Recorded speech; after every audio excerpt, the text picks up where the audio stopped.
আমি কটা দিন ছিলাম না, তুমি নিজের শরীরের এই কি অবস্থা করেছো ঠাম্মি। থাক, খুব হয়েছে, আর আমি তোমাকে কাছছাড়া করবো না। আমি একটুখানি চোখের আড়াল হয়েছি, তুমি একবারে সোজা ওটিতে চলে যাবে। খুব শিক্ষা হয়েছে আমার। সই সই এলি তুই? এসেছি তো ঠাম্মি, আমার একটু দেরি হয়ে গেল, কিন্তু দেখো আমি ফিরে এসেছি তো। বলো,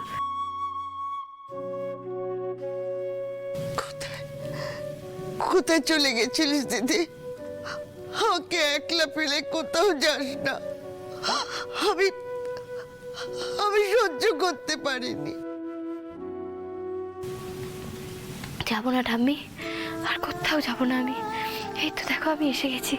জানিস দিদি, কত লোকে কত কথা বলেছে, আমি তাদের বলেছি ওই সব মিথ্যে মিথ্যে। আমার দিদি কোথাও যায়নি, ও নিশ্চয় কোনো বিপদে পড়েছে। তোরা কেউ ওকে খুঁজে এনে দে। আমার কথা কেউ শোনেনি, কেউ না। বাদ দাও না ঠাম্মি, যা হওয়ার তা হয়ে গেছে। দেখো সব বিপদ কেটে গেছে, মা দুর্গা আমাদের সব বিপদ থেকে মুক্ত করে দিয়েছেন। তুমি এখন তাড়াতাড়ি ভালো হয়ে ওঠো তো, তারপর পরের কথা হবে। তুই এসে গেছিস, এবার দেখবি আমি আমি আমি ভালো হয়ে যাব, সুস্থ হয়ে যাব। বেশ তো, তুমি যতদিন না এখান থেকে বাড়ি যাচ্ছ আমিও এখানে থাকবো, এক পাও নড়বো না এখান থেকে। আরে দিদি, তুই কোথায় গেছিলিস?